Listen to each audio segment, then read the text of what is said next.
Mesdames et messieurs, bonsoir. Des dégâts et des morts à la suite des grosses pluies qui s'abattent actuellement sur Abidjan et sur la Côte d'Ivoire. C'est ainsi chaque année, comme si on ne s'attendait pas à la saison des pluies, des maisons ensevelies avec leurs habitants, des routes coupées, des ponts effondrés, l'eau de ruissellement emporte tout sur son passage naturel obstrué.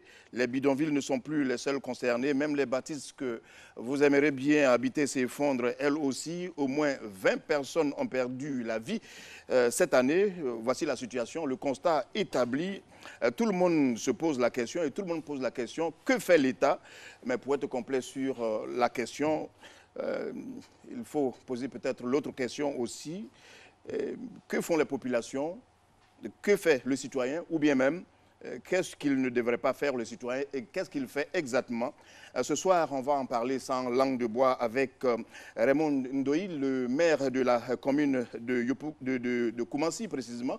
Bonsoir. Bonsoir, M. Fofana. Juste auprès de vous, Jules Loukou Kofi, vous êtes le président du conseil d'administration de la Fédération des réseaux et associations de l'énergie, de l'environnement et du développement durable. Bonsoir. Bonsoir.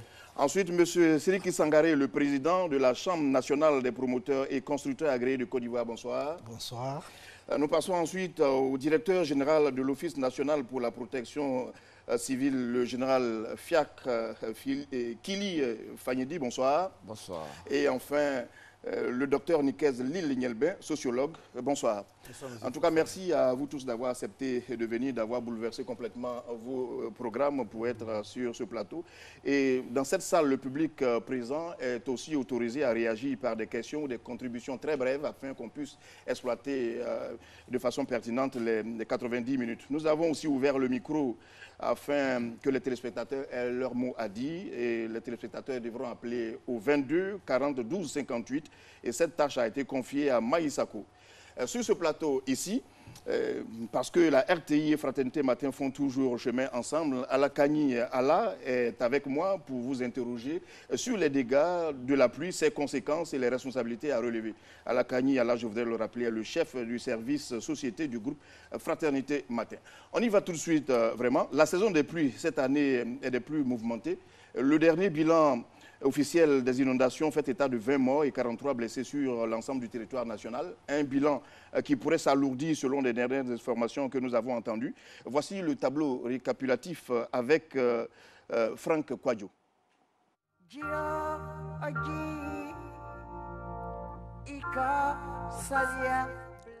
La Société de développement et d'exploitation aéronautique et météorologique Sodexam l'avait prédit. La grande saison des pluies de mai à juillet cette année allait être des plus denses. Déjà, dès les premières salves, les couleurs sont annoncées. Le 24 mai, effondrement d'un mur à Cocody-Angré et le lendemain, jeudi 25, d'autres décès suite à des incidents du même type sont constatés. Même décor le même jour à la Riviera Palmeraie et aux alentours de la Maca. Mais un fait notable à Yopougon-Koprime, un immeuble suite à l'érosion causée par les eaux de ruissellement et à la friabilité du terrain constatée depuis plusieurs années, s'effondre.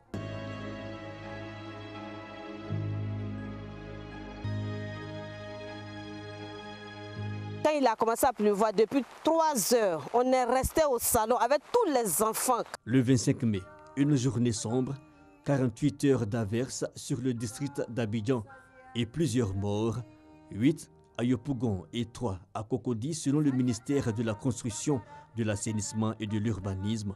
Suivront d'autres journées humides, le ciel déchaîné, coulant des larmes sur des humains désemparés. C'est rempli d'eau, mais ça poussé la voiture est garée devant, ça a poussé, je s'envoie dans le trou. Devant ma porte, je n'arrive pas à sortir. Mes enfants sont dans la maison, on ne peut pas sortir. Parce que le trou même est arrivé devant ma porte. Quand vous rentrez dans les quartiers, tout est inondé. L'eau rentre partout dans les cours, même tout ici, l'eau rentre. Partout, il y a les ordures. Abidjan est sale, surtout Koumassi. L'eau rentre partout.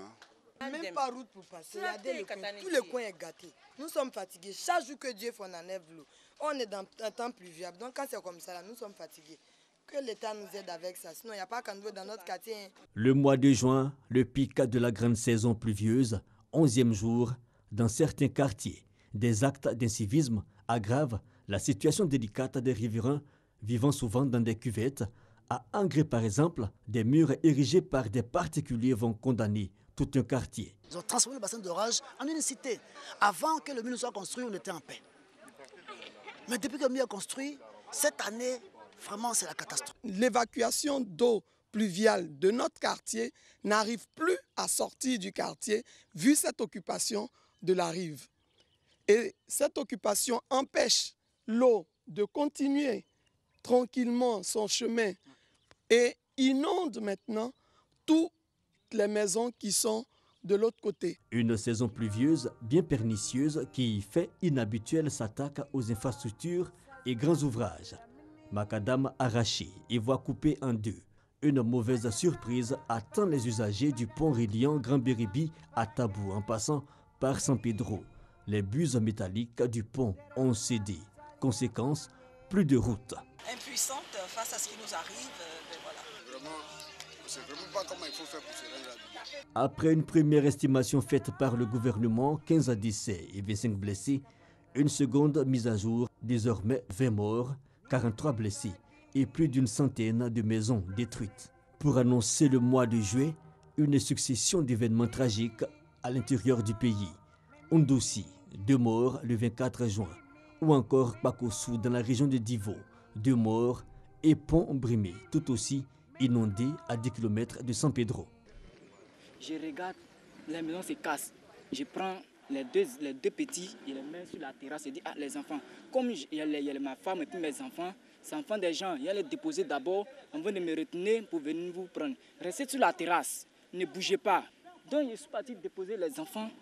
Je reviens, l'eau m'est arrivée là. Je crie, Kwadjo, Kwasibakan, écrit les noms. Nous avons apporté le réconfort aux familles de 7 personnes qui sont décédées, aux victimes de 217 maisons effondrées, à 103 blessés et à 433 familles sinistrées pour un montant total de 75 200 000 francs CFA pour cette deuxième phase. Des familles sans abri, des zones insoupçonnées devenues zones à risque aujourd'hui, et l'État qui multiplie soutien aux victimes et travaux de réaménagement, sans oublier les éventuels recasements de populations sinistrées. Dame Nature fait bien des siennes et changement climatique oblige, il va falloir bien ouvrir son parapluie pour résister au choc des imprévisibles intempéries.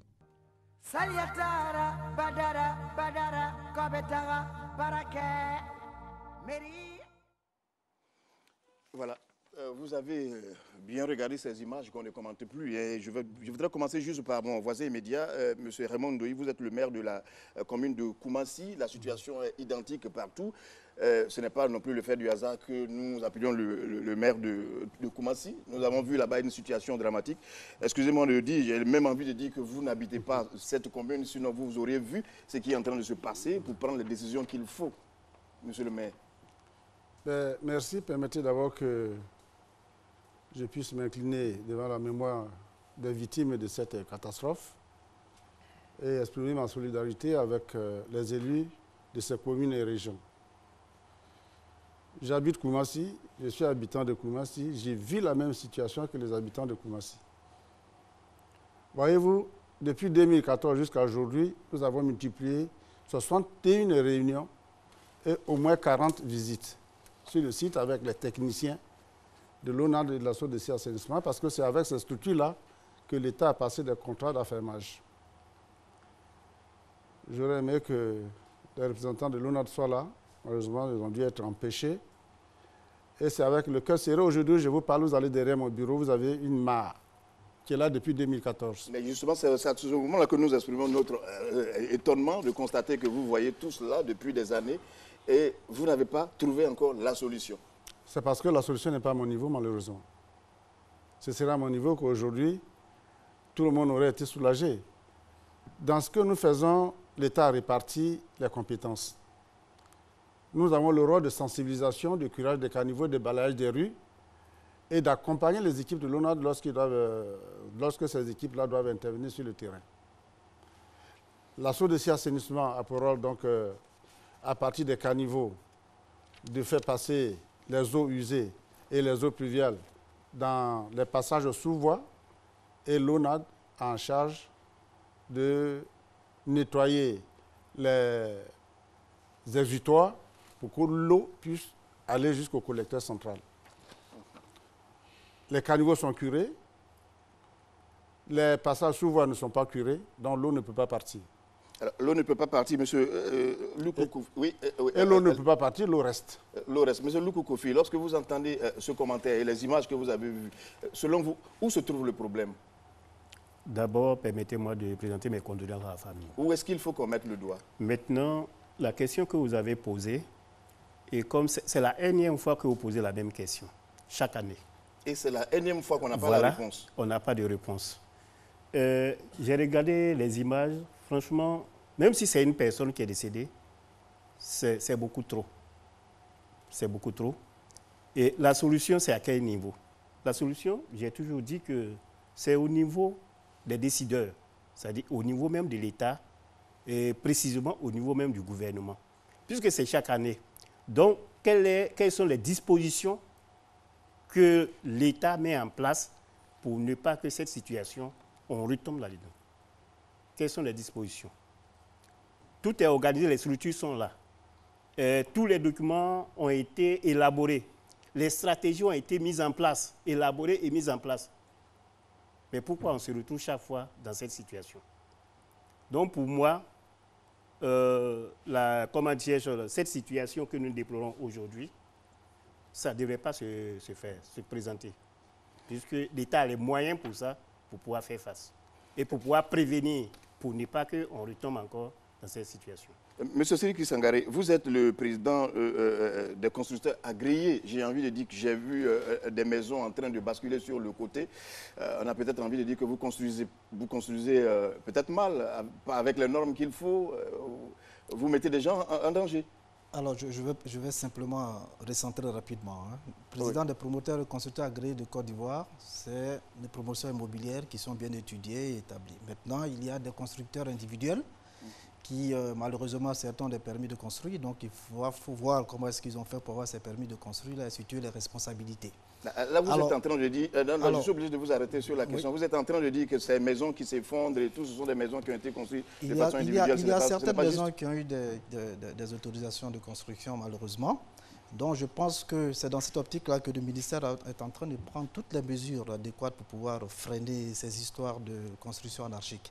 Mais avant cela, il faut quand même que nous comprenions qu'un plan d'aménagement nécessaire, un plan Marshall, doit être fait au niveau de certaines communes à Abidjan. Ce sont de vieilles villes, c'est des ouvrages qui ont été réalisés il y a très longtemps et malheureusement, nous sommes en phase d'une croissance de population énorme et ça peut pas faire face à ces ouvrages-là. C'est des ouvrages qui ont été réalisés depuis très longtemps, selon un plan bien précis. Vous avez le plan d'occupation du sol. En fonction de ça, des études ont été faites. Vous avez aussi un plan d'urbanisation locale, où les collectivités locales aussi font des études avec des géomètres, avec des ingénieurs VRD pour structurer en fait ces ouvrages-là. Et vous avez aussi un plan d'aménagement du développement durable. Parce qu'on ne construit pas une ville en oubliant nos petits-enfants, nos arrière-petits-enfants, parce que c'est vrai que les populations doivent bien vivre aujourd'hui, mais il faut permettre aussi à ces ouvrages-là d'avoir une durée de vie très longue. Malheureusement, ce sont des ouvrages qui ont été réalisés, nous avons constaté lorsque la pluie a atteint une densité très forte avec une forte pression, qui ont commencé à se dégrader. Donc, il faut évidemment que nous essayions de situer toutes les responsabilités, notamment ceux qui ont construit, ceux qui ont fait le contrôle, pour que ces genres de choses n'arrivent pas. Très bien, justement, c'est pour cela que nous vous avons appelé sur ce plateau. Monsieur Kili, mon général, j'ai envie de dire, si vous ne pouvez rien contre la pluie, quand on parle de protection civile, vous devez tout de même anticiper aussi. Et cela, on peut vous le reprocher.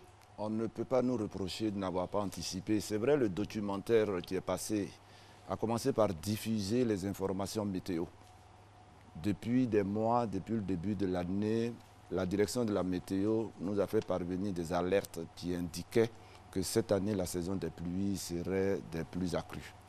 Fort des informations à nous communiquer et communiquer également aux structures compétentes, l'Office national de la protection civile a lancé le 19 avril la campagne de sensibilisation afin de prévenir les conséquences que nous voyons aujourd'hui. Et cette campagne, la télévision en fait l'écho, nous l'avons lancée à Bengourou. Ensuite, nous sommes venus à Adzopi. Donc, des mesures préventives ont été mises en œuvre sur l'instruction du monsieur le ministre d'État. Nous avons sillonné des villes, nous avons sillonné des quartiers, en compagnie d'autres structures, notamment le ministère de la Construction. Et dans chaque commune, les services techniques des mairies étaient associés. Mais, malgré toutes les campagnes de prévention, un adage de notre milieu dit le risque zéro n'existe pas. Et lorsque la catastrophe survient, que faisons-nous? Il faut apporter les secours. La campagne de prévention est permanente au niveau du ministère d'État, ministère de l'Intérieur et de la Sécurité, à travers l'Office national de la protection civile. Très bien. Docteur Lille, où se trouve le problème? Quel est le problème? Lorsque vous avez entendu ces développements, on a l'impression que tout existe pour qu'il n'y ait pas de problème. Et pourtant, on est toujours dans ces problèmes. On répète les mêmes scènes. Les images sont les mêmes, ce sont les années qui changent. Bien, le fond de la question, pour nous, c'est que les catastrophes naturelles ont toujours existé, ont toujours été légion dans le monde, mais ce sont les leçons que les gens ont tirées de ces catastrophes et leur capacité de résilience, à savoir comment eux-mêmes réagissent après la crise, qui a été fondamentale, et ce sont les comportements qui ont suivi après. C'est ce que certains appellent le civisme ou l'incivisme. Le civisme étant l'attachement qu'on a au vivre ensemble, la chose publique.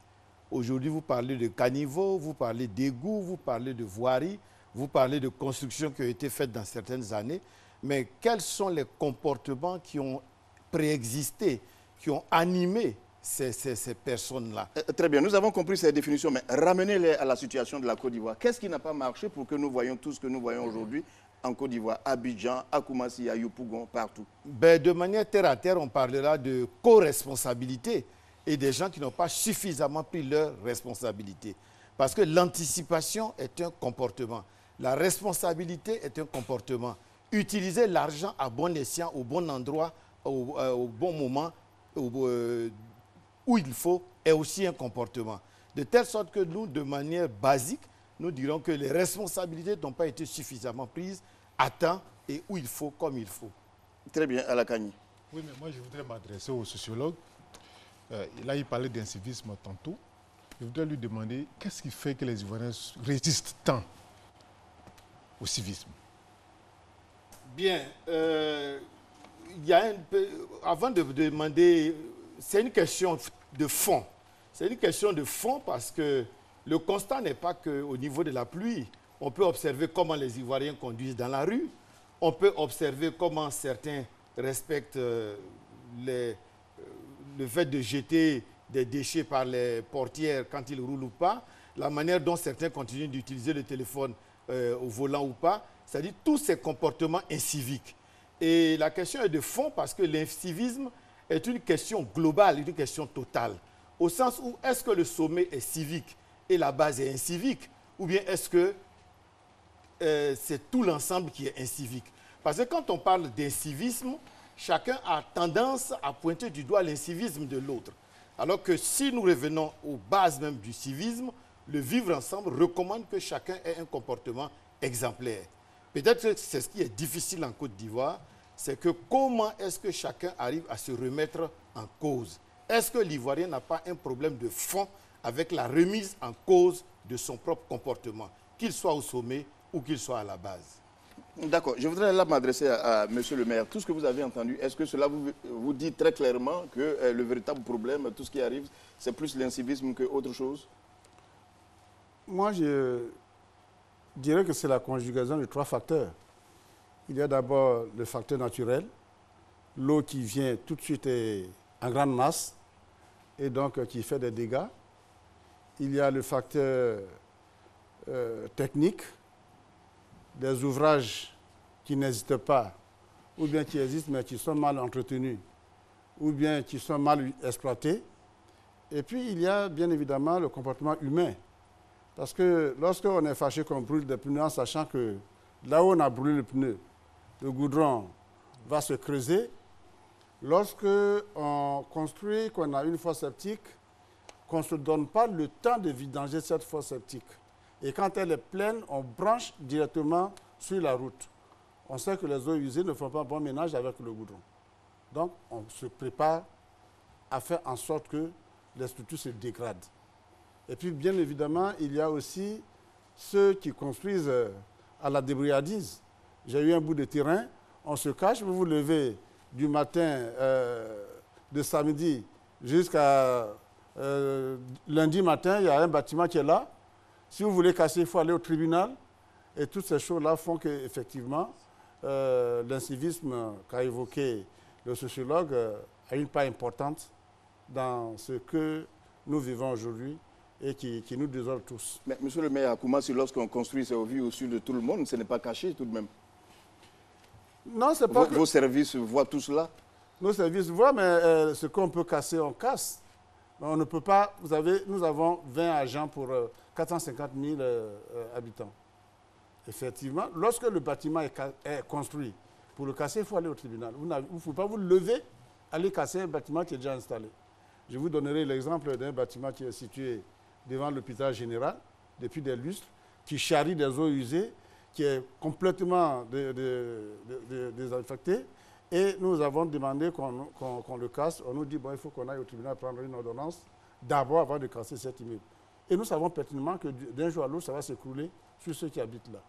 Mais vous n'êtes pas allé au tribunal? Non, on est en train de faire les actes.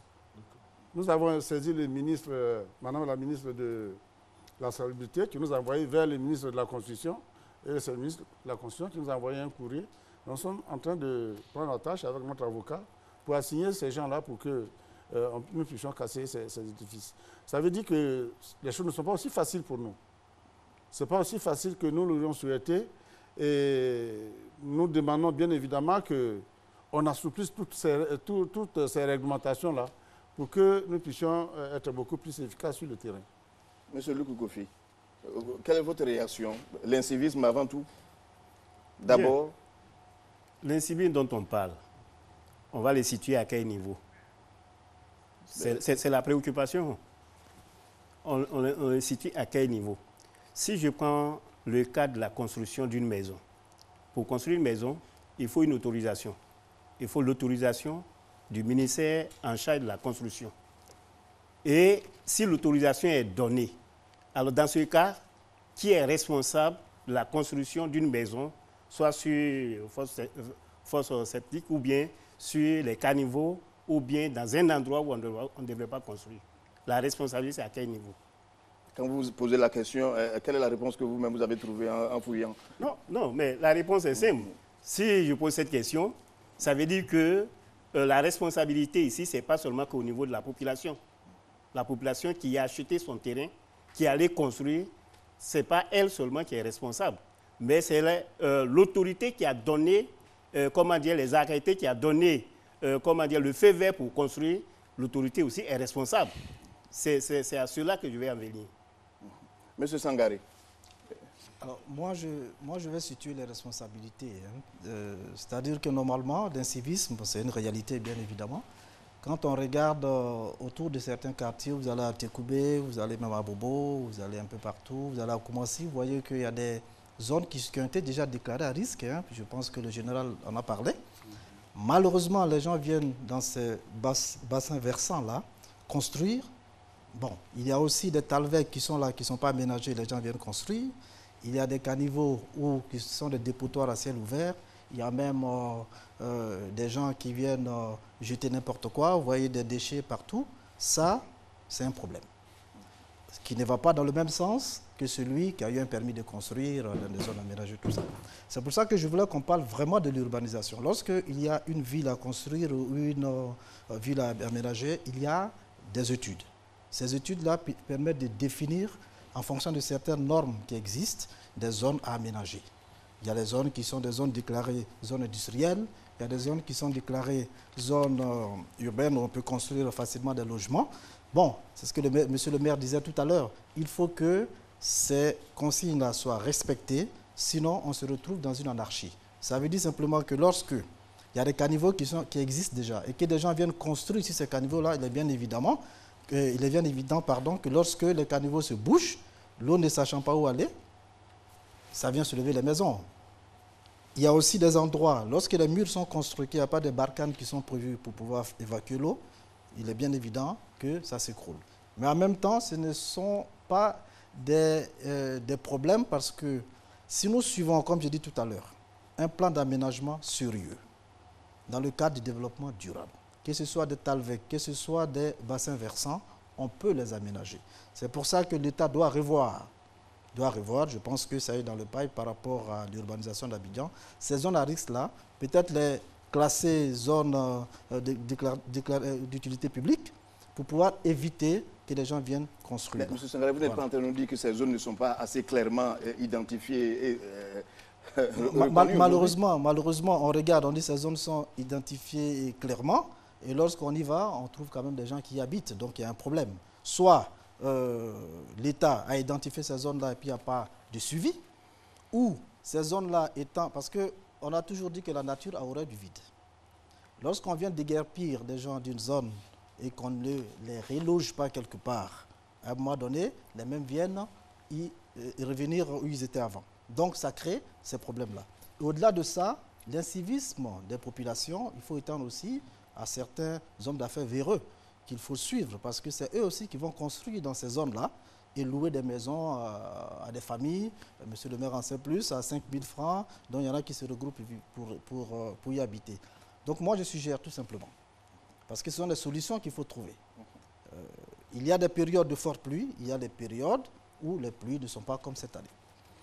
Monsieur le général est là pour faire des prévisions, pour expliquer tout ça avec quand même des images à la télé, des vidéos, tout ça, pour donner vraiment une formation et une information correcte par rapport à une anticipation. Au-delà de ça, l'État doit revoir l'aménagement tant littoral qu'en ville pour pouvoir respecter les normes. Et les ouvrages que nous devons faire, il faut que ces ouvrages-là soient faits de manière correcte tout en respectant les normes en vigueur. Si on ne fait pas ça, déjà, il y a un problème. Parce que lorsqu'il y a un caniveau qui est là, si c'est mal dimensionné, même si on ne jette pas d'ordre là-dedans, l'eau va déborder. Absolument, c'est cette question que j'ai voulu poser justement au général Kili. Le phénomène n'est pas propre seulement aux quartiers précaires ou aux sites qu'on dit sites critiques. Comment on explique que les quartiers même déclarés résidentiels vivent la même chose? Ces quartiers qui peut-être respectent les normes de construction. On a vu des maisons dans des quartiers vraiment résidentiels, des maisons qui s'écroulent aussi, de l'eau qui coule partout. Merci, merci. Je pense que le thème de l'émission même est assez parleur. Inondation, glissement de terrain et éboulement sont les conséquences des pluies diluviennes. Les pluies diluviennes, un phénomène naturel contre lequel l'homme ne peut rien. On pourrait parler de pluie diluvienne lorsqu'il est tombé plus de 100 mm de pluie ou 115, 120 mm de pluie. La Côte d'Ivoire, Dieu merci pour l'instant, est à l'abri des ouragans ou des tsunamis. Et lorsqu'une pluie diluvienne tombe sur Abidjan, aucun quartier n'est à l'abri. La force de l'eau amène les immeubles ou les bâtiments construits dans des quartiers précaires à céder. Je voudrais vous faire, je ne dirais pas une confidence, c'est même une déclaration, le ministère de la Construction le sait. Le plus grand nombre de quartiers précaires dans le district d'Abidjan se trouve à Cocody. Le plus grand nombre de quartiers précaires dans le district d'Abidjan se trouve à Cocody. Il y a une dizaine d'années, nous avons mené des opérations de recensement des habitations de ces quartiers précaires avec les services techniques des mairies, avec le ministère de la Construction. Les quartiers précaires sont occupés par nos gens de maison qui, du fait de la modicité de leur salaire, ne peuvent pas s'éloigner de leur lieu de travail. Au vu et au su de cette population UP qui les emploie. Et aussi, nous avons constaté au cours des dernières années des infrastructures réalisées par l'État ont cédé sous la force de la pluie. Vous disiez tantôt que des maisons UP ont cédé. Oui, c'est la force de l'eau qui fait que lorsqu'il a plu abondamment sur Abidjan, pendant 24 heures, nous qui sommes des services de secours sommes très inquiets, de même que les services de santé. Parce que si l'eau sort, si on observe une crue, il y a danger. Vous pouvez être dans votre maison. Nous l'avons constaté récemment aux 2 plateaux, au mois de juin. Donc, phénomène naturel, aucun quartier n'est épargné, même les habitations de ceux qu'on appellerait des personnes huppées. Tout est question de l'environnement, des tuyaux d'évacuation des eaux. Alors, docteur Lille, les populations sont suffisamment sensibilisées sur les dangers encourus dans ces zones à risque. Pourquoi, selon vous, elles continuent de persister, de vouloir vivre, rester là, dans le danger? Nous pensons que... Parce que cela donne l'impression qu'elles ne s'en iront jamais. Nous pensons que les populations, toutes choses étant égales par ailleurs, ce n'est pas forcément sûr qu'elles fassent la relation au moment où il ne pleut pas avec quand il pleuvra. Vous savez comment fonctionnent les mémoires des foules. C'est-à-dire que quand nous, les sociologues, nous regardons, le peuple a toujours une relation aux pluies torrentielles de déluge. On voit un peu dans la Bible quelque chose qui nous tombe là-dessus, contre laquelle on ne peut pas grand-chose. Donc il y a un peu ce schéma de fatalisme. Mais si on prend véritablement les populations qui sont sensibilisées, très souvent la modicité des moyens, comme on le dit, fait que chacun se débrouille comme il peut dans son environnement. Les puits perdus, les caniveaux, ceci, cela. Et c'est lié aussi à quelque chose qui est peut-être propre à l'Afrique, c'est ce que j'appellerais l'impunité. Parce que chaque fois que quelqu'un fait quelque chose, s'il ne se passe rien, c'est comme un chèque en blanc. Quitte à risquer sa vie, pourquoi pas? Mais je pense que tout ce qu'on demande à l'effort, il y aurait peut-être les mairies, on gagnerait derrière la sensibilisation à peut-être axer un peu les choses sur la sanction aussi. C'est-à-dire que parfois, quand ça ne va pas, il s'agit de protéger les gens contre eux-mêmes. Parce que parfois, l'autodestruction fait partie de la vie humaine. Au sens où je peux me dire que quelles sont mes chances de passer 5 ou 10 pluies. Est-ce que vous voyez? Tant que je me dis que probablement la prochaine pluie, je serai encore là, peut-être que je serai moins sensible à quitter automatiquement les lieux. Donc il y aurait peut-être véritablement, même si le volet sensibilisation, le volet anticipation est là, il faudrait peut-être penser véritablement à un volet, pourquoi pas, sanction, mais pas sanction au sens comme on le connaît, mais des sanctions justifiées, vous le dites. Justifiées, voilà, protection des gens contre eux-mêmes parfois. À la Kani, nous allons donner la parole à Maï Sako, qui certainement reçoit des appels. Là, je voudrais m'adresser au général. Alors, il y a eu tous ces dégâts, des victimes, vous avez été certainement sollicité. Comment vous avez fait face au plan opérationnel? Merci. Les premières pluies ont commencé à causer des dégâts vers la fin du mois de mai. Et les services techniques concernés, l'Office national de la protection civile, le ministère de la construction, les mairies, le ministère de la famille, de la solidarité et de l'enfant ont été actionnés sur instruction du président de la République qui a demandé que les prises en charge soient organisées, les secours soient apportés aux populations. Sous la responsabilité du ministre d'État, ministre de l'Intérieur et de la Sécurité, une cellule de crise a été installée dans les locaux du CCDO situés au sein du dit ministère.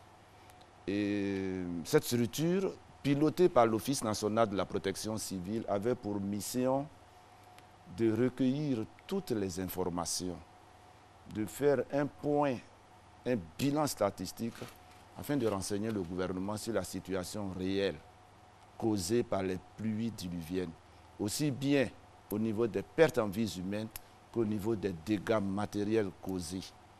Donc, les préfets de région ont également fait parvenir à la centrale les informations de leur localité. Les directeurs régionaux du ministère de la Femme, de la Solidarité et de l'Enfant ont porté des informations à la connaissance de leur ministre de tutelle qui les a transmis également au gouvernement.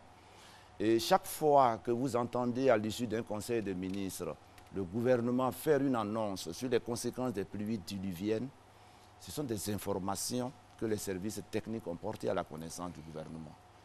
qui a eu l'occasion de mesurer l'ampleur des dégâts, le chef de l'État a exprimé la compassion du gouvernement aux populations victimes. Il a donné des instructions pour que des moyens soient dégagés. Je passe maintenant au volet secours pour que des secours soient apportés aux populations victimes. Lorsque San Pedro a été coupé de la Côte d'Ivoire, du reste de la Côte d'Ivoire, sur instruction du chef de l'État, nous-mêmes, en tant qu'Office national de la protection civile, avons pris contact avec la Direction générale des infrastructures routières, qui nous a rassuré qu'une équipe était à pied d'œuvre pour que San Pedro ne reste pas longtemps coupé du reste de la Côte d'Ivoire, parce que le préfet, dans ses TO, le TO chez nous, ça veut dire télégramme officiel, commençait à signaler des manques de carburant, des manques de médicaments et une pénurie. Il y a à peine une semaine, lorsqu'à Divo, le même phénomène s'est produit, c'est encore le gouvernement qui a été à la tâche, mais le gouvernement agit sur les informations que nous lui fournissons. Et la semaine dernière, Madame le ministre de la Famille, de la Solidarité était à Divo, ensuite à San Pedro, pour apporter la compassion du gouvernement.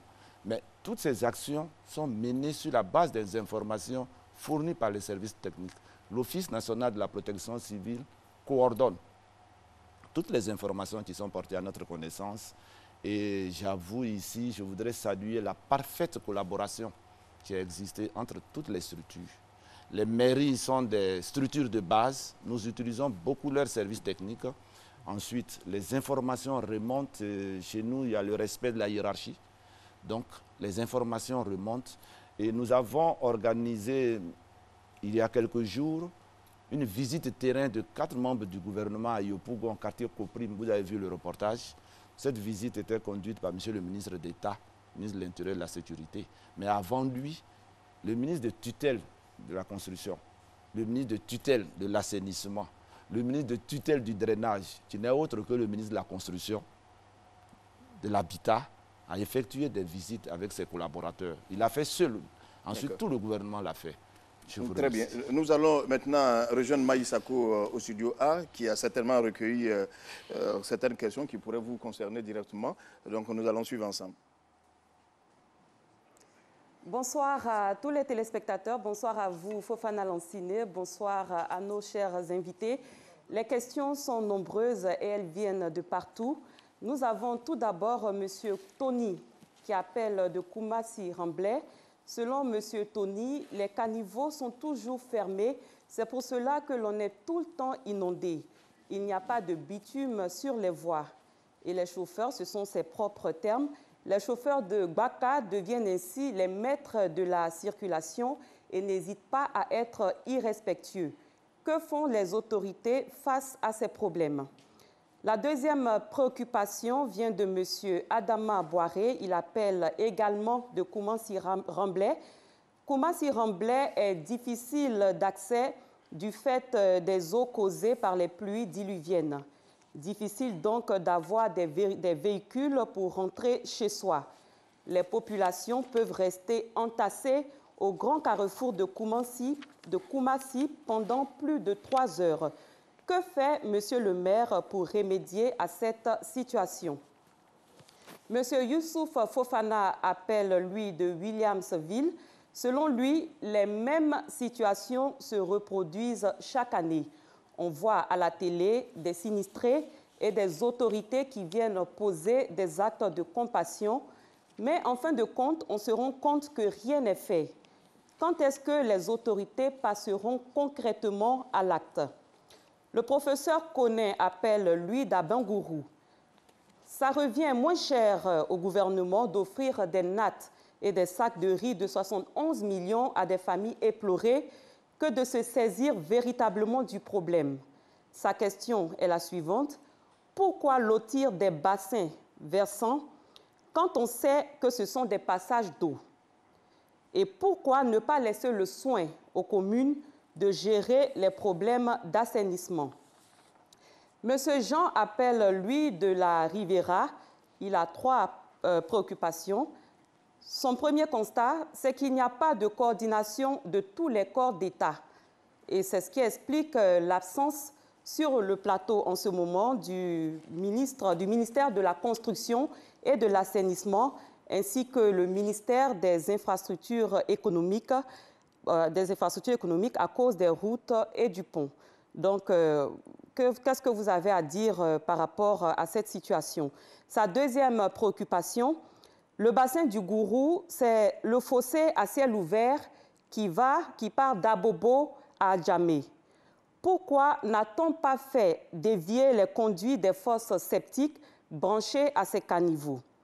Et la dernière préoccupation de M. Jean, qui appelle de la Riviera, quel est l'état du collecteur des eaux jusqu'à la mer à partir de Port-Boué? Donc, pour l'instant, ce sont les préoccupations que nous avons pu enregistrer. Les appels se poursuivent. Et très bien, Maïs Sako. Effectivement, nous aussi, en jetant un œil sur la page Facebook de la RTI, on a vu que certaines personnes ont relevé la même chose. D'ailleurs, M. Alain Boris a ajouté que lorsqu'une maison est construite là où il ne faut pas, il faut la casser et tout simplement pour continuer. Monsieur le maire, vous avez été interpellé à plusieurs reprises. Hein. Les choses sont claires, les caniveaux sont fermés chez vous. On continue de dire que vous ne faites pas ce qu'il faut. Vraiment, c'est clair, il n'y a pas deux façons de le dire. Ouais, c'est le constat. Nous le pensons aussi sur ce plateau. C'est le constat qui est fait. Dire que nous ne faisons pas ce qu'il faut, ce n'est pas juste. J'ai expliqué d'entrée de jeu que les compétences sont réparties. Les maires cuisent les caniveaux. Les caniveaux sont en charge, les maires les cuisent. Ils déposent les produits de curage qui doivent être ramassés par les opérateurs de pré-collecte, qui les déposent à un endroit et les opérateurs de collecte viennent les chercher pour aller à la décharge. Lorsque nous curons un caniveau, les produits de collecte peuvent rester là une semaine sans qu'on vienne les enlever. Les structures de pré-collecte sont sélectionnées par appel d'offres par l'État. Ce n'est pas le maire qui le choisit. Donc, plutôt que de collecter les ordures, les laisser pour que les gens mécontents viennent les déverser sur la chaussée, là où, véritablement, nous n'avons pas les moyens, avec nos tricycles et nos bennes, de les ramasser, effectivement, quelquefois, nous mettons du temps à les ramasser, à les curer. Mais sinon, nous avons eu une séance de travail avec l'ONAD, comme je l'ai dit. Il a été établi un chronogramme. Et sur la base de ce chronogramme, nous avons exécuté totalement notre part de marché. Donc, il n'est pas juste qu'on dise que maintenant, les voies qui ne sont pas praticables, les mairies n'ont pas en charge les infrastructures routières. C'est l'État de Côte d'Ivoire à travers l'AG-Route qui fait les routes. C'est l'État de Côte d'Ivoire à travers l'ONAD qui gère l'assainissement. Aujourd'hui, vous allez à Koumassi, vous prenez le canal qui est situé entre Anoumabo et Koumassi, il est complètement fermé. 500 000 mètres cubes de déchets qu'il faut enlever pour que les eaux qui sont drainées vers ce grand canal-là puissent couler. Toutes les canalisations sous voie sont bouchées. Le maire n'a pas l'outillage, le maire n'a pas l'expertise et le maire n'a pas les moyens de faire ce travail qui a été confié à l'ONAD. Donc l'un dans l'autre, l'eau ne circulant pas, évidemment, ça se retrouve sur la chaussée, ça coupe les voies. C'est ce à quoi nous avons assisté à Saint-François, à Baragui, maintenant à Ramblay. Nous avons eu la chance, en moins de 3 mois, de recevoir le ministre gouverneur en charge des Jeux de la francophonie, le ministre de la Construction, de l'Urbanisme et de l'Assainissement. Nous avons reçu le ministre des Infrastructures économiques et toutes ces autorités, depuis que le chef de l'État a fait la promesse d'aider Koumassi, ont réaffirmé leur volonté de faire en sorte que Koumassi soit désenclavé. Et nous l'avons fait pour prévoir cette saison de pluie. Le ministre des Infrastructures, quand il est venu, il a dit, monsieur le maire, il faut qu'on fasse quelque chose avant que la saison des pluies n'arrive. On était au mois d'avril, on attend encore que quelque chose Monsieur le maire, j'ai envie de tirer une conclusion pour vous. Vous êtes en train de dire très clairement que dans cette affaire, vous avez toujours fait votre part et que ce sont les autres qui n'ont pas fait leur part. C'est trop facile de dire que nous avons fait notre part. J'ai dit, il y a effectivement que nous avons des difficultés dans l'exécution de ce que nous faisons. D'accord, c'est différent. Lorsque nous curons des caniveaux qu'on ne vient pas les enlever, le lendemain, vous n'allez pas venir recurer les mêmes ordures qui sont encore retombés dedans. Donc, ce sont ces difficultés-là qui font que ce que nous faisons n'est pas efficace. Monsieur Loukou, vous ne semblez pas convaincu. Tout à l'heure, vous aurez la parole, M. Sangaré. Monsieur Loukoukou, vous ne semblez pas convaincu. Avant de venir sur cette question, permettez-moi de mettre un accent sur d'abord la sensibilisation dont on parle parce que tout est lié. La sensibilisation au niveau de la masse à travers les médias, c'est déjà une très bonne chose. Et là, je ne fais que féliciter la RTI. Mais la sensibilisation de proximité, rencontrer les populations pour leur expliquer, là, ce n'est pas fait suffisamment. Ce n'est pas fait suffisamment. La preuve en est que la population elle-même, à travers le chef du village Béago, quand vous voyez à Zito, sur trop central, il y a un village à Zito et il y a un village Béago. Le chef de Béago, lui-même, il monte au créneau, il a parcouru, il a cherché à rencontrer les autorités, il lui a plusieurs fois expliqué, mais il n'a jamais eu de satisfaction. Il ne fait que gérer les corps qui passent devant sa maison, la lagune qui passe juste devant sa maison. Donc ça, c'est un élément capital. Maintenant, ce que le maire dit, lui au moins il a des caniveaux. Mais la plupart des communes à Abidjan ici, pratiquement le quartier Béago jusqu'à Yopougon et autres, il n'y a pas de caniveau. Il n'y a pas de caniveau. Donc c'est un problème. Maintenant, l'histoire de caniveau, comment dirais-je, rempli, il faut curer. Mais il faut noter que lorsque ils ont curé les caniveaux, comme il a si bien dit, que les ordures sont à côté, que ce n'est pas collecté, quand il pleut, les mêmes ordures se retrouvent dans ces caniveaux. La responsabilité, c'est à quel niveau? Vous allez dire encore, c'est la population? Moi, je dis non. Je dis non.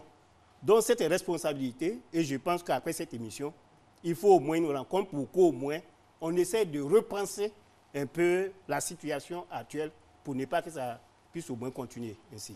Monsieur Sangaré. Oui, ça résume ce que je disais tout à l'heure. Je veux dire, je reviens encore à mes ouvrages en tant que technicien. Vous savez, lorsqu'on construit, qu'on crée une cité, on tient compte des études de la cité, mais aussi à l'interland. C'est vrai qu'on parle de Koumassi, peut-être que le problème de Koumassi vient même de très loin. Lorsque je prends par exemple le cas de l'Indénié ici à Djamé, à un moment donné, il y avait de la pluie, l'eau stagnait, tout. Mais on s'est rendu compte qu'en réalité, les études qui avaient été faites, ils n'ont pas tenu compte du fait qu'à un moment donné, les gens les construisent en amont. Donc, à un moment donné, la terre végétale qui est là, qui doit absorber l'eau quand il pleut, lorsqu'on construit de manière anarchique, qu'on ne respecte pas un plan d'urbanisation, ça n'absorbe pas l'eau, donc la vitesse de l'eau ne peut qu'augmenter. On se retrouve avec ces genres d'inondations. Et au-delà de ça, il y a aussi les déchets solides. Ces déchets solides qu'on n'arrive pas à capter, qu'on n'arrive pas à créer un environnement durable, qu'on n'arrive pas à sensibiliser les gens pour éviter de les jeter de part et d'autre, on se retrouve dans cette situation-là. Je vais vous donner un exemple rapide. Hein. Donc, j'ai fait un petit voyage à un moment donné au Rwanda. Je suis allé à Kigali. La conscience même nous interpelle lorsque nous descendons que lorsque on jette un truc, il faut récupérer. C'est-à-dire qu'il y a déjà cette sensibilisation-là qui est faite. Donc, au-delà du fait que l'État doit jouer son rôle, ça c'est un devoir régalien de l'État de pouvoir assainir tout de suite, mais la population aussi doit être sensibilisée. Sensibiliser, là je m'adresse à monsieur le maire pour que des comités au niveau de la localité, au niveau des collectivités locales soient créés pour faire des sensibilisations corps à corps. Pour expliquer à certaines personnes qu'au-delà du fait que vous vivez dans un endroit, même si il y a des problèmes que le maire n'arrive pas à curer, chaque matin, venez ensemble pour qu'on puisse au moins curer. Mais il ne s'agit pas aussi, puisqu'on sait qu'il y a un problème qui existe, lorsqu'on finit de curer, qu'on dépose, les camions ne viennent pas ramasser, on peut encore étendre le phénomène civil jusqu'à ce sens-là pour demander, ça ce sont les solutions palliatives, hein, pour demander à ce que la population aussi nous donne un coup de bain. Cette population a fait confiance à monsieur le maire. Il a été élu, donc il a quand même une autorité sur sa population. Nous, en tant que promoteurs, en tant que constructeurs, nous sommes prêts à donner des coups de main pour que ce genre de choses-là puissent arriver. Parce que si nous attendons, parce que le problème c'est ça, si nous attendons à chaque fois qu'il y ait la pluie, parce que toutes les années ne se ressemblent pas, le général vient de le dire tout à l'heure, il y a des années où nous ne maîtrisons pas la quantité de pluie qui tombe, la catastrophe augmente. Et malheureusement, l'effet collatéral, ce sont des décès que nous déplorons. Alors, il faut tout de suite, avant que l'État ait les moyens, parce que ces assainissements dont nous parlons, les ouvrages que nous devons faire, je prends le cas de Koumassi, les routes dont on parle ne peuvent pas être faites si les ouvrages qui sont là ne sont pas redimensionnés pour faire face, parce que si on construit les routes dans ce sens-là, évidemment, il aura un problème. Donc, avant que l'État ait ces moyens colossaux pour pouvoir construire, on doit sensibiliser la population pour aider, évidemment, à régler les problèmes ponctuels. Tout à l'heure, vous avez parlé de problèmes ponctuels. Tout à l'heure, nous allons revenir à cela. Vous avez évoqué un point, vous avez encore sollicité les populations. J'ai envie de dire ces populations qui payent déjà pour que les ordures soient enlevées. Et quand ces ordures sont là, ne sont pas enlevées, mais il y a bien des structures qui sont désignées pour cela. Il faut que chacun fasse sa part. On va développer ce point, mais avant cela, on va écouter Noël Nyagno qui a eu la même réaction. La question qui se pose à nous, a-t-il dit, est-ce qu'on mérite vraiment ce sort-là? Il dit, alors, tâchons de remettre en cause notre rapport avec la nature mère. Voilà ce que Noël Nyagno dit. On va l'écouter et nous allons continuer avec le public. Après la pluie vient le beau temps. Une vérité naturelle éprouvée en tout temps, en tout lieu et surtout par tous et chacun. Seulement voilà, les images de maisons englouties, des chaussées dont la dégradation est amplifiée par les fortes pluies qui s'abattent sur Abidjan, au point où on remet en cause très souvent la qualité du travail. Des routes coupées, donc de localités inaccessibles sur 2 ou 3 jours, avec des conséquences quelquefois dramatiques. Des morts d'hommes. Le dernier calcul macabre fait état de 20 personnes tuées. Un record en Côte d'Ivoire depuis que nous vivons ce phénomène tous les ans, ici à Abidjan. En un mot, commençant, ces images nous interpellent individuellement d'abord, parce que nous sommes les premiers à payer le tribut à la nature pour avoir délibérément décidé de tricher avec elle. Tricher avec la nature en construisant dans un versant d'orage. Tricher avec la nature en construisant un mur là où il ne faut pas. Mais notre ascension sociale nous l'a permis. Or, la nature est très jalouse de sa souveraineté. Elle est sans pitié. Elle n'a que faire de notre rang social, de nos possessions matérielles. Elle agit là où elle doit agir, un point, un trait. Ainsi, aussi longtemps que durera la nuit, le jour viendra, dit l'adage. Si nous trichons en construisant sur un regard, nous paierons cash. Et ceux qui nous ont regardé faire paieront ensuite pour nous avoir laissé faire. C'est pour question de logique naturelle. Que nous soyons agrégés d'université, au cas de l'administration publique ou privée, fonctionnaires, travailleurs ou simples citoyens, le prix est le même. La nature est juste, elle n'a pas d'état d'âme. C'est la traduction de la loi de Talion, œil pour œil, dent pour dent. Conclusion, retenons une fois pour toutes qu'on ne triche pas avec la nature. Sommes-nous les seuls responsables? Eh bien, que non. Mais notre responsabilité est grande, très grande, trop grande même. Pourquoi? Faisons nous-mêmes le calcul. Les biens obtenus après des années d'efforts disparaissent en une nuit ou en l'espace d'une pluie. En plus de ces biens matériels, nous enregistrons quelquefois des pertes en vie humaine. Or, il est établi que rien ne vaut la vie. Arrêtons donc d'aller au village de Je m'en fous, parce qu'au bout du village, vous rencontrerez monsieur Si je savais, toujours prêt à se rire de vous. Parce que l'assistance, quelle qu'elle soit de l'État, n'y pourra rien. Alors faisons sienne cette parole d'évangile. Aide-toi et le ciel t'aidera. Respecte la norme. Ne construisons pas n'importe où et n'importe comment. Notre salut de citoyens est à ce prix. C'est une réflexion inspirée de Noël Nyagno. Chacun s'y retrouve, chacun a sa part, chacun sait ce qu'il a à faire. Nous allons commenter tout cela. On va passer maintenant au public. Une première réaction. Allez-y. Je suis M. Kouadio Krapierre. Je ne veux pas être égoïste par ma question, mais seulement je voulais savoir pourquoi le quartier La Palmeraie est si délaissé.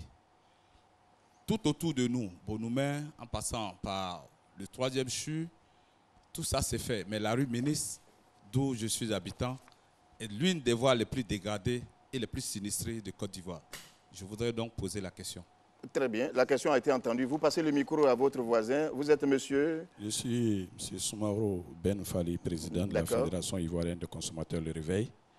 M. Fofana, vous savez, 90 000 la CP, il s'agit de la vie de la nation. Et je suis en colère que le responsable du drainage ne soit pas sur ce plateau. Et vous allez me permettre, parce que c'est au nom de la population, tout ce que nous avons dit ici, il ne faut pas tourner. Il y a des responsabilités et il y a des responsables. Tout ce que nous avons vu, il y a le ministère de la Construction, de l'Assainissement, il y a le BNED, il y a l'AGEROUTE, des villes qui sont coupées en deux pendant des jours et privées de tout ce qui est produit de grande consommation, et pour venir informer nous, contribuables, qui payons une redevance sur nos factures SODECI pour faire l'assainissement, et celui qui est en charge du drainage refuse de venir s'expliquer devant la nation. Moi, je pense que si nous sommes écoutés ce soir-là, les 48 heures qui suivent, celui-là ne doit plus être le directeur de l'Office national du drainage. Ça, je l'assume. Et si on ne le fait pas, la population va se faire entendre. Il n'a pas eu de respect pour nous, il n'a pas eu de respect des morts. Qu'il vienne s'expliquer, il est payé pour ça. On ne peut pas dire merci à quelqu'un qui fait le travail de l'argent du contribuable. Vous savez, chaque fois, même là, tout récemment, on vient de mettre 2 francs pour l'Union africaine. Nous payons tous les jours, nous acceptons de contribuer, et ceux qui ont en charge d'utiliser notre argent, qui refusent de venir s'expliquer devant nous. Moi, je dis aujourd'hui, il ne faut pas tourner à côté. Vous avez été l'Office entendu. national de la protection civile, Oui. il faut changer son statut de quitter à la sensibilisation, à la répression, pour qu'on avance. Vous avez été entendu. Nous allons revenir sur ce plateau. Nous allons revenir sur ce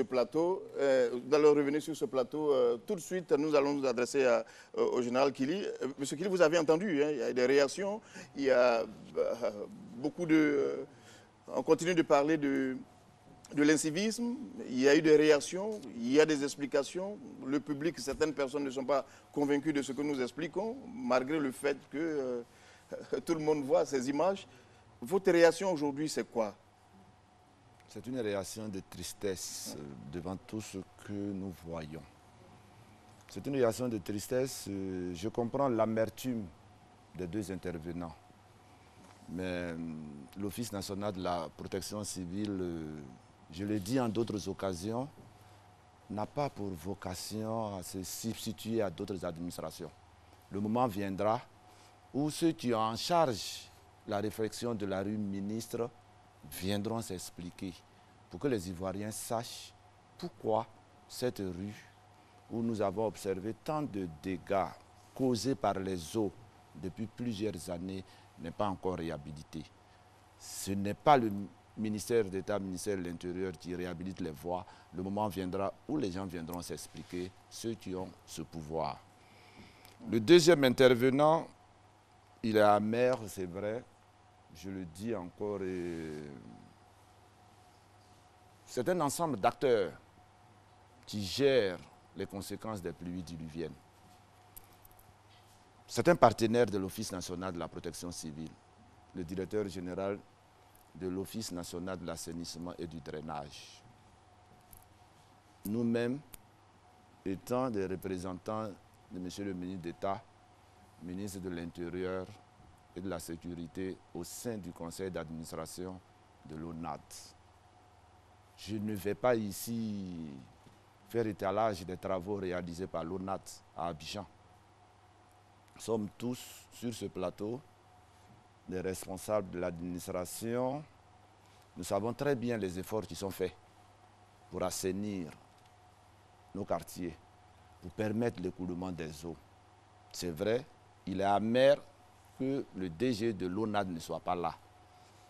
Mais je pourrais lui donner l'assurance, nous pouvons nous rencontrer hors micro. Le DG de l'assurance promet être à la télévision à la fin, j'allais dire à la fin de la saison des pluies, pour être à même de faire un bilan complet et en accord avec sa tutelle. Je pourrais le lui dire. Merci à lui de penser à accroître les moyens juridiques de l'Office national de la protection civile.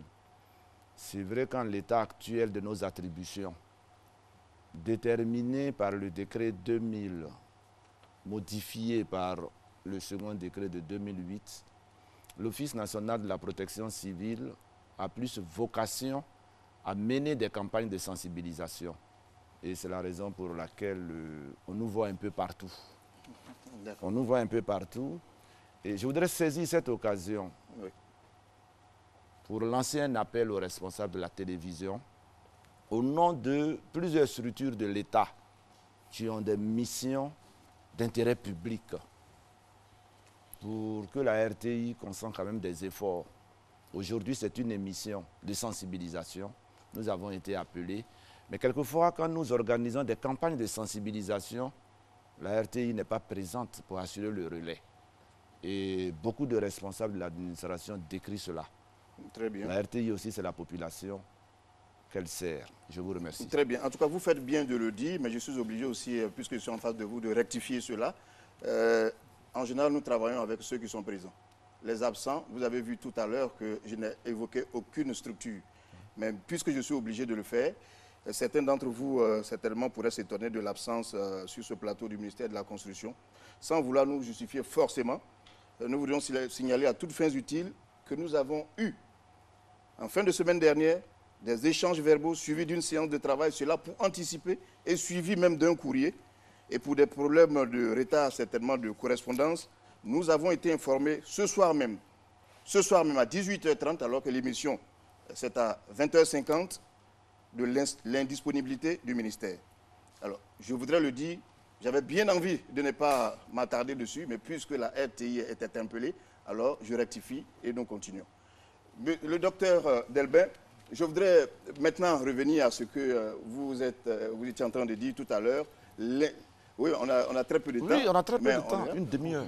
Oui, revenons un peu sur ce qui a été dit par rapport j'oublie déjà l'incivisme. L'incivisme, des choses ont été dites sur l'incivisme. Vous avez vu, M. Loukou Kofi n'est pas du tout d'accord avec cela. Et vous réagissez. Oui, je réagirai. Ce que M. Loukou dit, nous nous rejoignons quelque part. Parce qu'il faut plutôt parler de culture d'incivisme.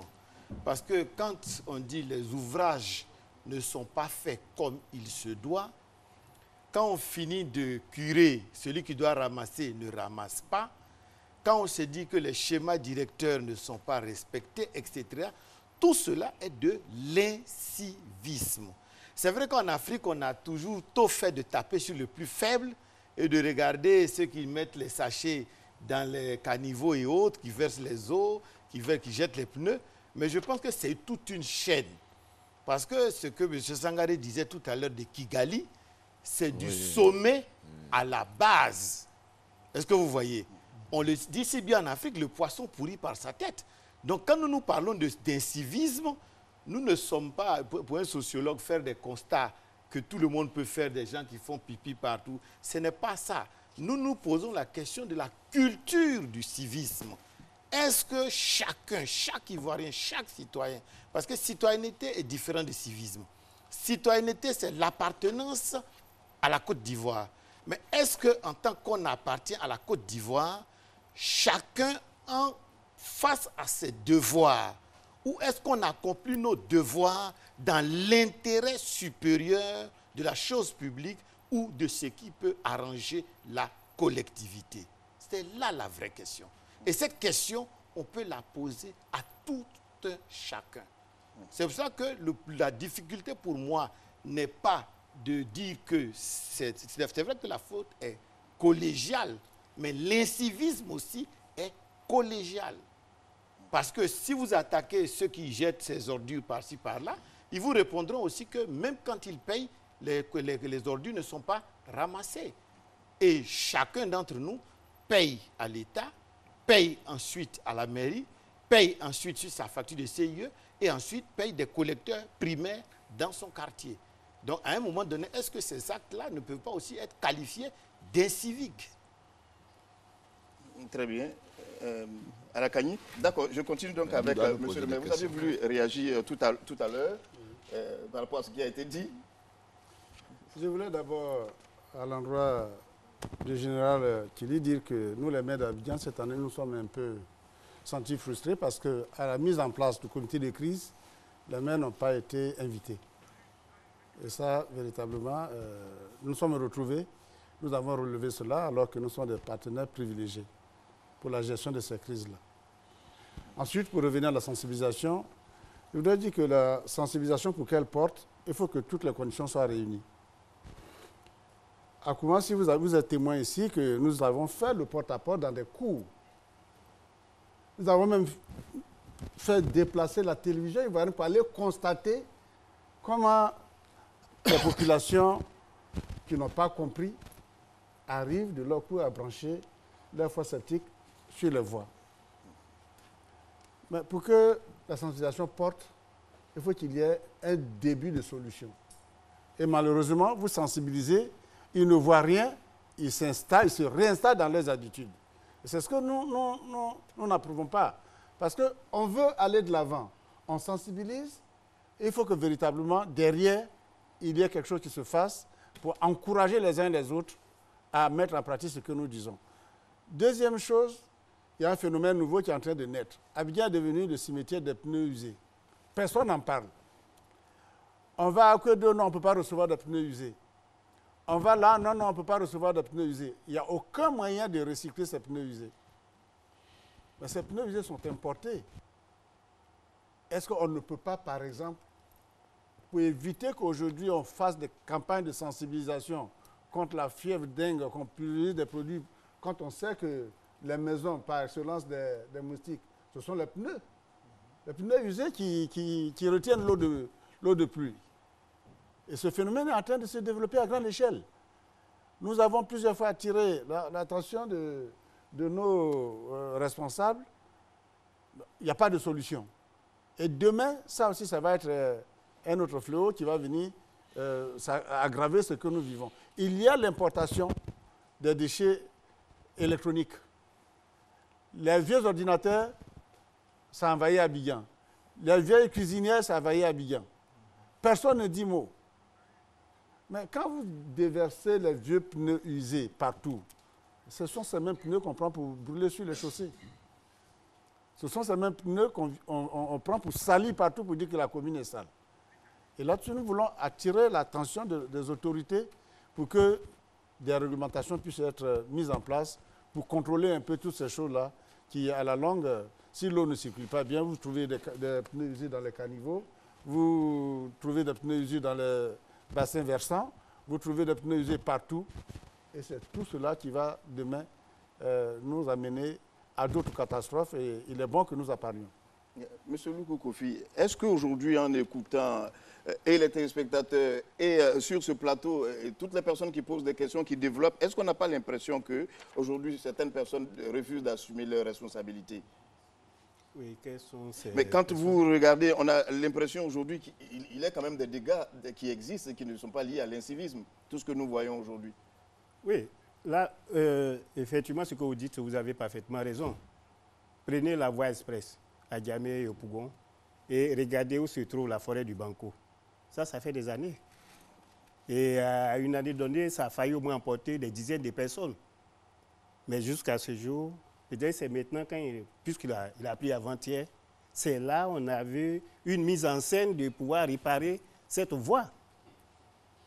C'est pas si vous me comprenez. Donc, là, c'est pas une mise en scène tout de même. Mais écoutez, ça devrait être fait depuis fort longtemps, ça je le dis. Parce que ce qu'ils ont fait, ça va se reproduire encore. Et c'est pour ça qu'il faut d'abord étudier correctement ce point et puis essayer de, s'il faut faire un pont, ou bien il faut prendre les dispositions, il faut le faire. Mais si c'est pour aller prendre les pelles, pour aller curer rapidement le sable qui a envahi la chaussée, vous pensez que ça, c'est un travail de fond? Et c'est pour ça que je parle de mise en scène. Donc, voilà un peu que ce n'est pas tout qui provient de la population, l'incivisme de la population. La population peut avoir sa responsabilité. Mais, en réalité, puisqu'il y a des tests en Côte d'Ivoire, après la sensibilisation, pourquoi ne pas appliquer les tests? Et les tests même dont on parle, est-ce que la population a accès à ces tests? Est-ce que la population a eu d'abord connaissance de ces tests pour dire que quand je pose tel acte, alors je dois avoir tel... Ces tests, ce n'est pas où ça se trouve. Les populations ont-elles envie de savoir où se trouvent ces textes? Justement, il faut mettre ces tests à la disposition des populations pour que les populations puissent les lire et prendre conscience à ce niveau-là. Donc, à partir de là, on peut au moins avoir début de solution. Monsieur Sangari. Oui, moi, je reste toujours pratique. Je veux dire, il y a les sensibilisations à faire. Je vois l'œuvre que fait le général Kili, je vois Monsieur le maire à Koumassi, je vais là-bas souvent, je vois qu'il y a des efforts qui sont faits de part et d'autre. Mais les responsabilités sont très énormes. Je parle aussi de l'État, autant de l'État que de la population. Tout à l'heure, on parle d'inondation, mais les causes sont très difficiles si nous ne cherchons pas à savoir exactement où se trouve le mal. C'est-à-dire tout simplement, on a parlé de la rue Ministre tout à l'heure. C'est une question de dimensionnement, d'études préalables. Ça n'a pas été bien fait. Alors, il y a des années, lorsqu'il ne pleut pas, bon, vraiment fortement comme cette année, on se retrouve dans une situation où on s'est dit, bon, peut-être le problème est réglé à moitié. Mais je reviens encore là-dessus, lorsque on doit faire des ouvrages, il y a des responsabilités. D'abord, dans un premier temps, il y a des études à faire. Ces études-là sont validées par des structures. Il y a le BNET qui les valide, il y a le LBTP qui vient faire ses études, il y a aussi des appels d'offres qui ont été faits où des sociétés ont été choisies par rapport à leur capacité de réaliser ces ouvrages-là. Donc les responsabilités sont connues, on sait qui a fait quoi à quel moment.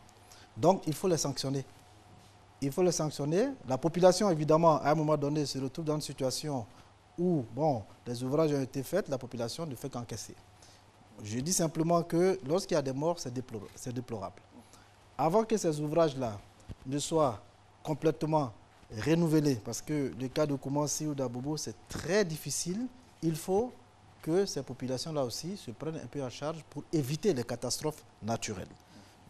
Partout dans le monde, il y a des catastrophes qui existent, mais l'esprit d'anticipation fait qu'on se retrouve dans des situations où il y a très peu de morts. Même un seul mort, comme on a dit tout à l'heure, c'est très grave. Donc, lorsque l'État vient pour déguerpir, par exemple, dans des zones à risque, il faut, dans un premier temps, les reloger. Les reloger sous-entend qu'il faut de nouvelles constructions dans des zones qui sont aménagées et adaptées à ces gens-là. Il y a eu ici une année où on avait la possibilité de loger les déguerpis à Biabou.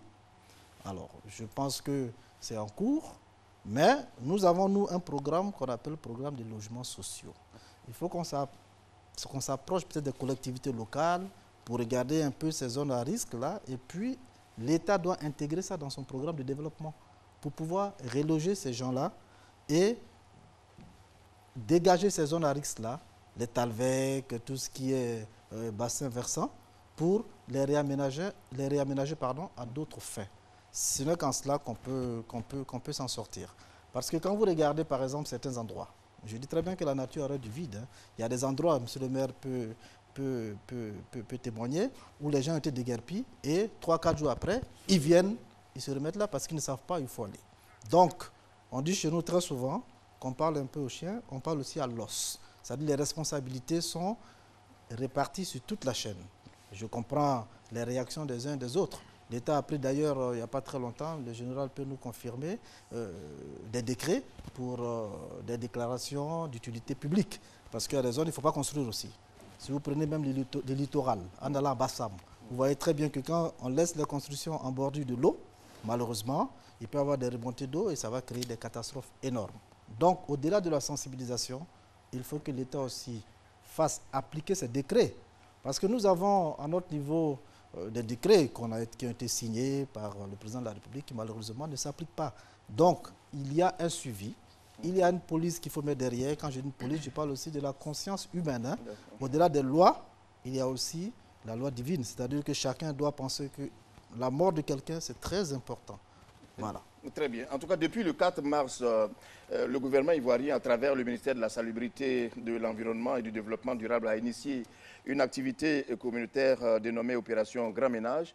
Et cette activité, qui se déroule chaque premier du mois, vise à donner fière allure aux villes et aux communes de Côte d'Ivoire. Mais l'on entend souvent dire que les populations ne s'impliquent pas suffisamment. Vérifions cela auprès de Grace Kando. L'opération Grand Ménage a été instituée par le gouvernement tous les premiers samedis du mois pour juguler l'insalubrité. Elle vise à sensibiliser la population sur l'importance de la préservation de la qualité du cadre de vie dans les villes et communes.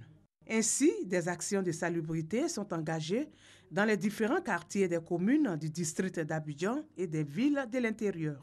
Depuis qu'on a dit grand ménage, là, tous les samedis, on se retrouve devant l'hôpital pour balayer dans les quartiers, pour rendre le coin propre. Je participe à l'opération du grand ménage de Divo pour la santé de la population et pour éviter les maladies, les piqûres des moustiques qui donnent le paludisme. Grand ménage, ils ont fait un lancement, nous ça nous plaît. C'est une bonne chose parce que c'est nos propres propriétés. C'est par rapport à notre santé aussi. Autorités administratives, communales, structures étatiques, tous s'approprient cette opération. Nous avions pris un engagement solennel à nettoyer les caniveaux dans nos différents quartiers. Nous nous engageons à ne plus déverser des ordures à travers la rue. Nous nous engageons également à nettoyer nos quartiers pour éviter les maladies. Et nous nous engageons aussi chaque week-end à curer les caniveaux. Les jeunes de l'avenue 11 à Trècheville ne sont pas aussi en reste de l'opération Grand Ménage. Pour donner fière allure à leur quartier, en plus des actions de salubrité, ils ont procédé au ravalement des façades. Nous nous sommes levés nous-mêmes, jeunes gens, de manière bénévole. Nous avons interdit d'abord les garages anarchiques. Chaque dimanche, tout le nouveau tronçon, tout le nouveau bidouille, le balayant. Et nous rentrons dans toutes les cours, tous les dimanches, pour inciter les ménagères à faire comme nous au quotidien. Un exemple soutenu et encouragé par les autorités qui souhaitent que de telles initiatives fassent tache d'huile. Voilà. Maintenant, le public a la parole. Vous avez le micro. Vous vous présentez rapidement et posez votre question. Je suis docteur Le Martinier Barbara, docteur en sécurité informatique, président de l'ONG Bakita. Ma question, en fait, elle est très simple. Tout à l'heure, il y a monsieur le maire en fait, de Koumassi qui a dit que je crois que derrière sa maison, derrière la mairie, en fait, il y avait une inondation. Alors, c'est vraiment très simple. Je veux que le gouvernement aide en fait tous les maires, déploie en fait tous les moyens en fait à ces maires-là afin qu'ils puissent aider en fait la population. Parce que ici, le thème aujourd'hui, c'est la responsabilité des populations. Alors, on sait que l'homme est le premier responsable de tout ce qui est catastrophe naturelle. Alors, lorsqu'on parle de catastrophe naturelle au niveau des populations, ce ne sont pas les populations, les premiers représentants au niveau des populations, ce sont les mairies. Alors, il faut donner en fait tous les moyens aux maires de pouvoir faire face en fait à toutes ces situations. Parce qu'au jour d'aujourd'hui, la mort, vous savez, c'est quelque chose vraiment de fatal. Alors, on ne peut pas aussi accepter ça. Alors, on demande simplement de déployer en fait tous les moyens possibles, de changer en fait toute la structure mise en place. D'abord, au fur des années, depuis 2000 jusqu'au jour d'aujourd'hui, c'est toujours les mêmes choses. Alors, on peut se poser deux questions. Soit, ils n'ont pas les moyens. Deuxième question, ces personnes-là, ce sont des ingénieurs avec petit i ou avec grand i. Alors, c'est pour dire tout simplement qu'il faut mettre des gens vraiment compétents pour pouvoir faire face en fait à cette situation. Je vous remercie. Très bien. Une deuxième personne qui intervient rapidement et on revient sur le plateau. Oui, présentez-vous. Monsieur Michel Mon, président de l'AFEL ONG de sécurité civile. En fait, c'est juste une contribution. Nous sommes en face de trois phénomènes. Le premier phénomène ici, il s'agit clairement ici d'une catastrophe environnementale qui débouche à une catastrophe ici écologique. Deuxième phénomène ici, c'est un phénomène d'inondation. Il y a trois types d'inondations. Il y a l'inondation ici, qu'on appelle les crues par débordement. Et l'autre inondation ici, qui consiste ici, qui est caractérisée tout simplement par l'accumulation d'eau dans les bassins. C'est pourquoi ça va ravager les villages souvent. L'autre troisième forme d'inondation ici, c'est purement et simplement une forte urbanisation dans les zones d'inondation. On construit des zones d'inondation comme le cas de Cocody, bien sûr les quartiers chics. Le dernier point, c'est le réchauffement climatique. Et là, l'État seul ne peut pas résoudre le problème. Il faut des acteurs de la société civile pour accompagner l'État. Merci. Très bien. Merci pour votre contribution. Et là, je m'adresse à Lakani, qui par rapport à tout cela voudrait poser une question directement à M. le maire. Oui, il s'agit surtout de l'opération Grand Ménage. Monsieur le maire, quelle est l'attitude de votre population vis-à-vis de cette opération? Parce qu'en réalité, c'est vous les maires qui devriez l'appliquer sur le terrain. Alors, monsieur le maire, vous répondez à cette question et nous allons faire le dernier tour de table pour les conclusions parce qu'on n'a plus que 15 minutes pour terminer. D'accord. Ben, je voudrais dire que les populations adhèrent à l'opération Grand Ménage. Ce qu'elle souhaite, c'est qu'elle soit accompagnée de moyens additionnels pour que ce soit des opérations pérennes, que on ne vienne pas faire le show comme ils le disent et qu'après on ne voit plus rien derrière. Alors nous, depuis que l'opération Grand Ménage a commencé, nous avons installé des comités de quartier et nous avons donné du petit matériel qui a besoin d'être renforcé par un soutien attendu du gouvernement. Sinon, je pense que c'est une bonne initiative et cette initiative, elle fait son chemin. Je pense qu'il faut la soutenir davantage. D'accord. Avant de continuer, nous allons retrouver Maï Sako au studio A parce que les téléspectateurs réagissent véritablement. Maï Sako. Toujours de nombreuses questions et préoccupations. Une préoccupation est de M. Kassi Ekounou. Il nous a appelé d'Adjamé. Selon M. Kassi, on constate que les ordures sont jetées partout et à tous les coins de rue, causant parfois des inondations. Sa question est la suivante. Qui s'occupe réellement de la ville d'Abidjan? Ensuite, M. Ouattara Yati a appelé lui de Marcory. M. Ouattara Yati voudrait d'abord féliciter le maire de la commune de Koumassi parce que le maire de la commune de Koumassi habite la commune de Koumassi. Selon M. Ouattara Yati, il y a trop d'incivisme en Côte d'Ivoire. Il se pose donc des questions sur le rôle de la police dans tout ça. Selon lui, si la police nationale faisait son travail, les populations feraient plus attention.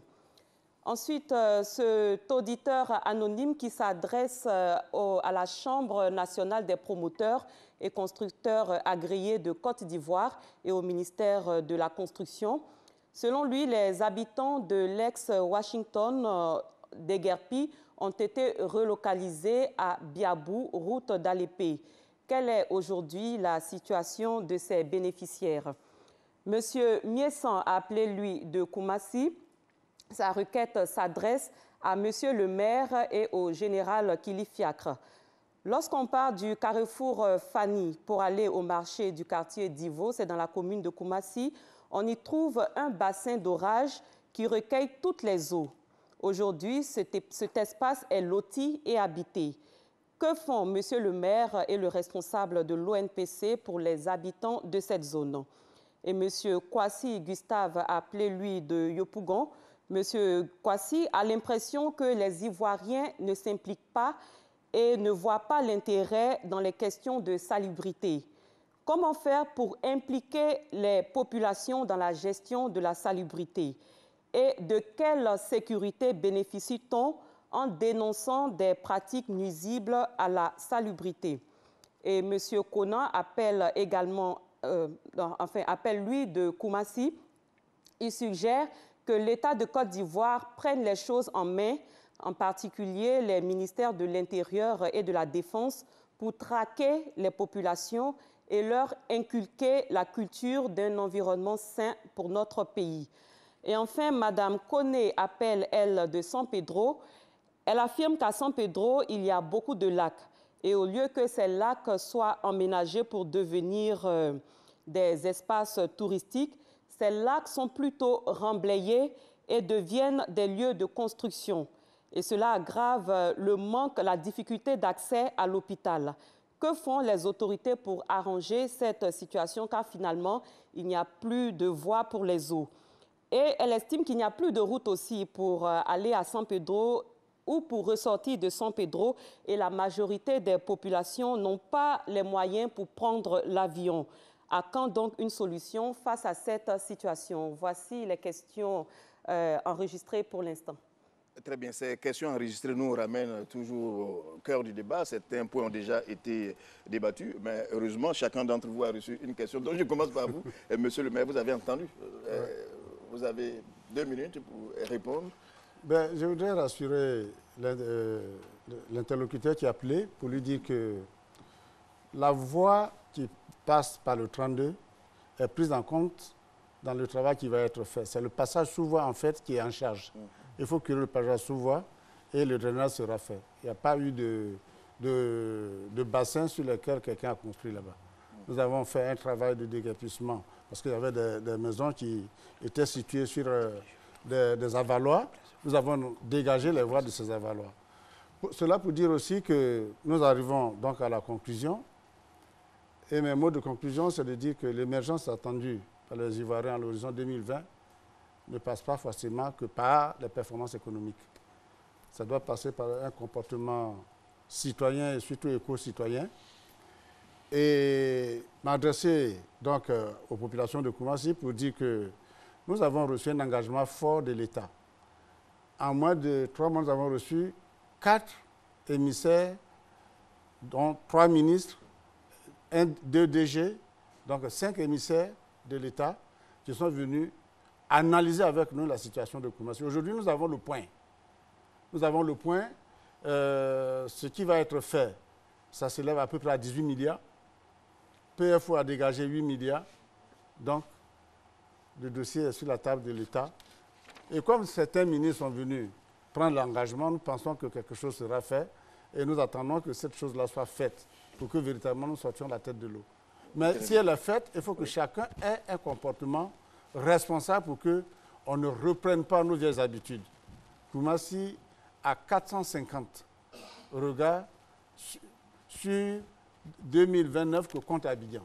Donc Koumassi a véritablement besoin d'être soutenu et c'est l'appel que nous voulons lancer à nos partenaires que sont l'ONAD, la SODECI et le ministère de la Salubrité. Très bien, vous avez été entendu, les 2 minutes sont épuisées. Nous allons nous adresser maintenant au général Kili pour que vous répondiez en même temps à la question qui vous a été posée par les téléspectateurs. Merci, M. Lassiné. La responsabilité des populations ivoiriennes dans la préservation de sa vie est grande. Et nous voulons inviter cette population à ne pas rester sourde aux appels du gouvernement qui, chaque année, à la même époque, en fonction des données météo, lance un appel aux populations des zones sinistrées, demande à ces populations de déguerpir de ces zones à risque avant que la saison des pluies n'arrive. Nous avons sillonné les rues, nous avons sillonné les villes de Côte d'Ivoire pour porter ce message du gouvernement. Je voudrais demander à cette population de nous écouter. C'est ça la difficulté de la sensibilisation. Et lorsque nous allons dans des villes de l'intérieur, en commençant par Abidjan, et que nous avons des séances publiques d'information sur les effets néfastes des pluies diluviennes, quelquefois, malgré l'appel des radios des mairies, malgré l'appel des élus, nous nous retrouvons devant des salles, des lieux de sensibilisation à moitié vides. Donc que ces populations-là ne restent pas sourdes. Nous voulons sauver leur vie, car c'est un pouvoir régalien de l'État de Côte d'Ivoire, préserver la vie, non seulement des citoyens ivoiriens, mais de tous les habitants de la Côte d'Ivoire. Docteur Lille, votre conclusion? Notre conclusion, c'est que comme il s'agit de comportements, en général, les comportements ont la dent dure, les habitudes ont la dent dure.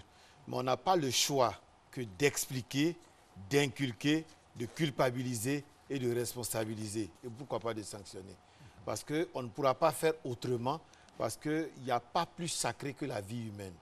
Donc pour la vie humaine, il faut qu'on soit tous co-responsables, co-culpabilisés et que nous insistions tous ensemble jusqu'à ce que, comme l'a dit un téléspectateur, cela rentre en nous et que cela soit inculqué par chacun de nous. Monsieur Lukou Kofi. Bien, pour moi, je tenais à dire qu'il faut impliquer tous les acteurs, surtout la chefferie traditionnelle. Je le dis parce que j'ai fait un tour à Béago, ce quartier, et le chef du village Béago a donné l'ordre et quand tu arrives, tu ne vas pas trouver les ordures. Mais le problème, c'est qu'il faut collecter ces ordures. Et puisqu'il n'y a pas la collecte n'est pas régulière, alors ces mêmes ordures se retrouvent dans les caniveaux, ça se retrouve dans la lagune. Et lorsque j'ai posé la question aux entreprises de collecte et pré-collecte, ils ont dit qu'ils n'ont pas assez à ce grand quartier qui, pour ne pas dire que c'est pratiquement une commune, puisque le quartier est grand. Il n'y a pas assez, il n'y a pas de voie, il n'y a pas de route. Les routes ne sont pas, comment dirais-je, praticables.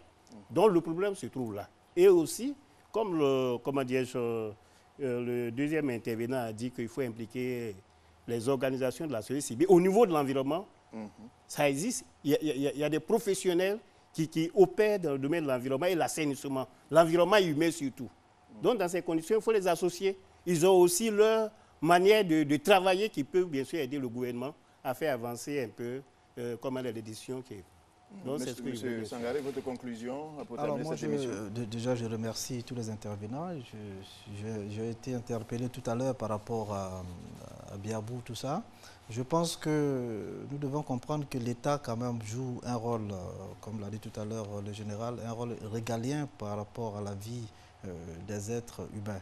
Et je sais qu'avec toutes les réunions que nous avons eues avec le ministre de la Construction, il prend actuellement des mesures vraiment nécessaires parce qu'il a en même temps le ministre de l'assainissement et de l'urbanisme, tout ça, pour pouvoir respecter en tout cas tous les engagements de l'État. Et par la suite, il est très important que nous continuions à sensibiliser.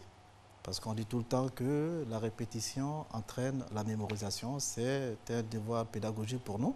Ce sont des populations aussi à un moment donné qui ont très peu de moyens. Nous devons les aider, nous devons continuer avec notre responsable de l'Office pour la sensibilisation, le général, voilà, l'OPCI, pour pouvoir leur permettre, avant même la saison des pluies, de leur expliquer le bien fondé de la mission de sensibilisation. Évidemment, se faisant aider par les médias, se faisant aider par les réseaux sociaux, parce que ça existe. Et je vois que même ceux qui ne sont pas là à l'école ont la possibilité de travailler sur les réseaux sociaux. Mais en tout cas, je peux rassurer les uns et les autres que l'État, pour sa part, ce que nous savons en qualité de président de la construction et des promoteurs immobiliers, nous savons très bien que l'État est en train de travailler sur la mise en place d'infrastructures solides et durables. Très bien. En tout cas, merci à vous, M. Sangaré. Je rappelle que vous êtes le président de la Chambre nationale des promoteurs et constructeurs agréés de Côte d'Ivoire. Merci à vous aussi, M. Loukou Kofi, président du conseil d'administration de la Fédération des réseaux et associations de l'énergie, de l'environnement et du développement. Merci à vous, monsieur le maire de la commune de Koumassi, Raymond Ndoye. Je voudrais vous dire merci au général Kili Fiak, directeur général de l'Office national de la protection civile. Et merci à vous, au docteur Nikez Hill Nyelben, sociologue. Merci d'avoir accepté de venir sur ce plateau pour nous aider à comprendre ce sujet. Et chers confrères à l'Akani de Fatente Massé, merci. J'ai eu du plaisir à travailler avec vous. Et merci à Maïsako pour ses interventions qu'elle a pu recueillir depuis très loin. Merci à tout le monde d'avoir participé à cette émission et nous espérons qu'après la pluie viendra le beau temps. Merci et bonne soirée.